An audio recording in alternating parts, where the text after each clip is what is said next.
Hello dear students, आप लोगों का मेंस का एग्ज़ाम आज लास्ट एग्ज़ाम है, कंप्लीट हो गया है।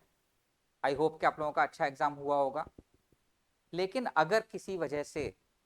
आपका मेंस का एग्ज़ाम वैसा नहीं गया है जिस तरह का आप एक्सपेक्ट कर रहे थे, और आपको ऐसी एक्सपेक्टेशन है कि जेई एडवांस में हमारा सिलेक्शन नहीं हो पाएगा और आईआईटीज़ में हम नहीं जा पाएंगे, मे बी आपको और अच्छे इंजीनियरिंग कॉलेज मिल रहे हों, लेकिन अगर आपको आईआईटीज़ में जाने का सपना था, वन ऑफ द आईआईटीज़, और वो आपको लग रहा है कि पूरा नहीं हो पाएगा इस साल, तो ये वीडियो हम इसलिए बनाने जा रहे हैं। मैं गिरीश गौड़ और मेरे साथ मानस सर हैं, मैथमेटिक्स के चैंपियन, और हम आप लोगों को इस वीडियो में ये शेयर करना चाहते हैं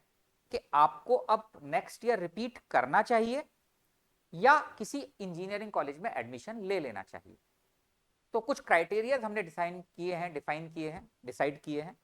अगर आप उन क्राइटेरिया में किसी भी एक में फिट होते हैं तो फिर हमारे हिसाब से, हमारे ओपिनियन के हिसाब से, आपको अपने आप को एक चांस और देना चाहिए, एक साल और प्रिपरेशन करनी चाहिए और रिपीट करना चाहिए। क्योंकि हम जिस टारगेट को लेकर चल रहे हैं, वन ऑफ द आईआईटीज, वो इतना बड़ा टारगेट है, लाइफ चेंजिंग आपका एक इवेंट होता है आईआईटीज में सेलेक्ट हो जाना। उसके लिए अगर एक साल हमें प्रिपरेशन करने की एडिशनल जरूरत पड़ भी जाती है तो मेरे ख्याल से उसमें कोई हर्ज नहीं है और हमको वो करना ही चाहिए। तो किन लोगों को ये रिपीट करना चाहिए, इसमें सबसे पहले हम बात करते हैं। पहली चीज, if you yourself are not satisfied with your performance, तो फिर आपको रिपीट करना चाहिए बच्चों। आप अगर अपने बारे में सोचें कि आपने लास्ट 2 इयर्स में प्रिपरेशन की और उस प्रिपरेशन में आप अगर अपने आप से सोचें और क्वेश्चन करें कि क्या मैं अपना 100% प्रिपरेशन में दिया, क्या मैंने अपना टाइम वेस्ट तो नहीं किया, क्या मैंने जितने एफर्ट्स लगाए उससे ज्यादा एफर्ट्स में लगा सकता था। अगर इसका आंसर यस है कि आप उससे ज्यादा एफर्ट्स लगा सकते थे, तो फिर आपको दुख नहीं होना चाहिए कि आपका सिलेक्शन नहीं हो रहा है। बिकॉज ऐसे बहुत सारे बच्चे हैं जिन्होंने अपने पूरे एफर्ट्स लगाए होंगे, जिन्होंने अपनी तरफ से कोई भी कसर नहीं छोड़ी होगी प्रिपरेशन में,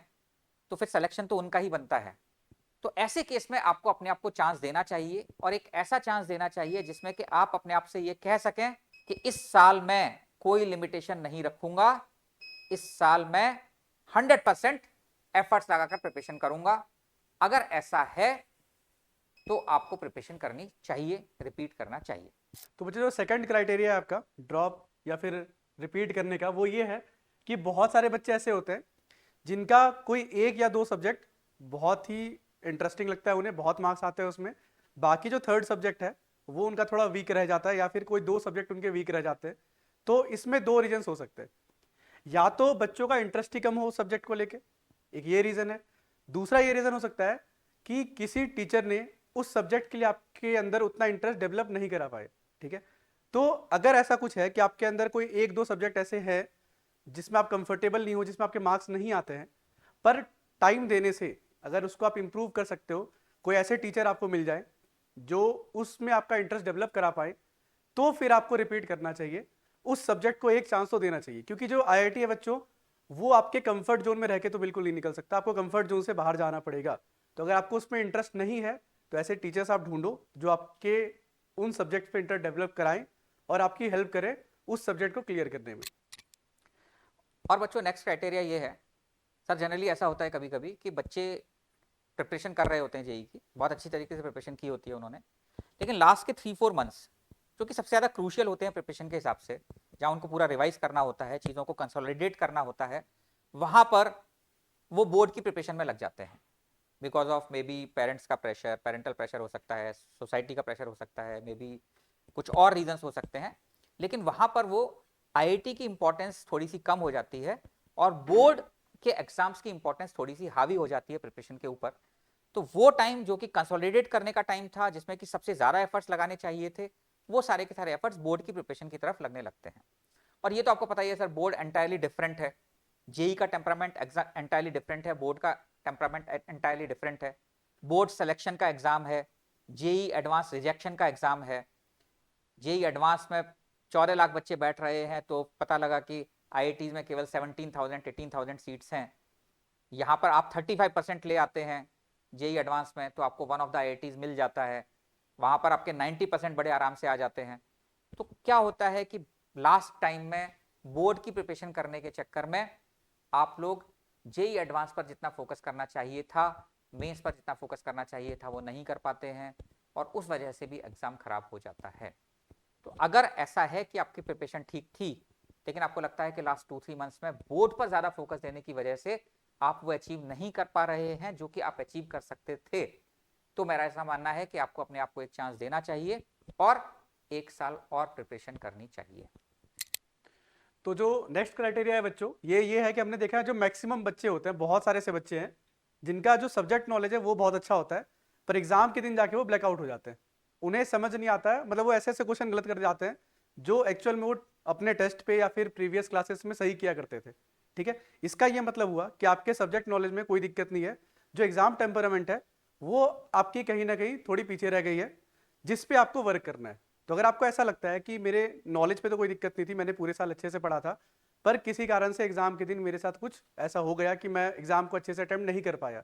तो बिल्कुल आपको एक रिपीट करना चाहिए, उस एग्जाम टेम्परमेंट पे काम करना चाहिए, जिसके लिए रिपीट करना मेरे ख्याल से ज्यादा जरूरी है ना सर। और इसको पहचानने का सबसे अच्छा तरीका ये है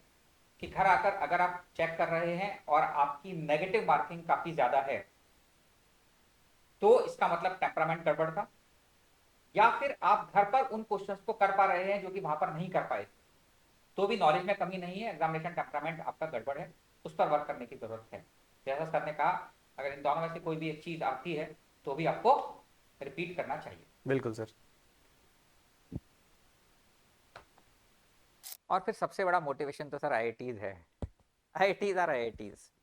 उनका कोई कंपैरिजन नहीं है। आपके पड़ोस में रहने वाला कोई बच्चा अगर आपको ये बोलता है कि मैं IIT दिल्ली से कंप्यूटर साइंस कर रहा हूँ, IIT मुंबई से कंप्यूटर साइंस कर रहा हूँ, तो respect comes naturally. Why this respect comes naturally? Because आपको पता है कि 13-14 लाख बच्चों में से ये बच्चा टॉप 100-200 में रहा है और टॉप 100-200 में रहने के लिए उसने 2 साल तक किस तरह के एफर्ट्स लगाए होंगे, किस तरीके का डिसिप्लिन्ड लाइफ बिताई होगी, उस प्रोसेस की आप लोग रेस्पेक्ट करते हैं। तो अगर वो रेस्पेक्ट आप अपने लिए भी कमाना चाहते हैं, आप भी चाहते हैं कि कोई ये बोले आपको देखकर कि देखो इस जैसा बनो, इसने जैसे मेहनत की है, इसने जो लाइफ में अचीव किया है वही तुम्हें अचीव करना है, ऐसा एग्जाम्पल अगर सेट करना चाहते हो बच्चों लाइफ में, तो आपको अपने आप को एक चांस देना चाहिए, आपको रिपीट करना चाहिए। और इसके साथ ही आप रिपीट करना चाहिए और कहाँ से रिपीट कर सकते हैं, तो बंसल क्लासेस जो है वो आपके लिए प्रोग्राम स्टार्ट कर रहा है फास्ट। 20 अप्रैल से हम लोग जेई एडवांस के लिए कोर्स स्टार्ट करने जा रहे हैं। विदाउट एनी डिले आप लोगों को कोर्स ज्वाइन कर लेना चाहिए और ऐसे 3 मेंटोर्स आपको मिलेंगे वहां पर जो कि फिजिक्स, केमिस्ट्री और मैथमेटिक्स में अपना जाना माना नाम रखते हैं। और हम ये चाहेंगे कि आप हमारे सेंटर्स पे GMS रोड पर या राजपुर रोड पर या जोगीवाला पर कहीं पर भी विजिट करके टीचर्स के साथ कांटेक्ट में आएँ, इस प्रोग्राम के बारे में समझने की कोशिश करें कि प्रोग्राम कैसे चलेगा। फीस भी हमने बहुत नॉमिनल रखी है आप लोगों के लिए, 79,000 फीस है पूरे साल की। तो ये लेकिन ऑफर जो है वो आपका 79,000 का वो केवल 20 अप्रैल तक ही वैलिड है। तो आप लोग जल्दी करें, हम लोगों से मिलें, अपना फ्यूचर प्रोस्पेक्ट्स किस तरीके से कोर्स चलेगा वो डिस्कस करें और 20 अप्रैल से हम लोग एक नई जर्नी स्टार्ट करते हैं। Thank you very much.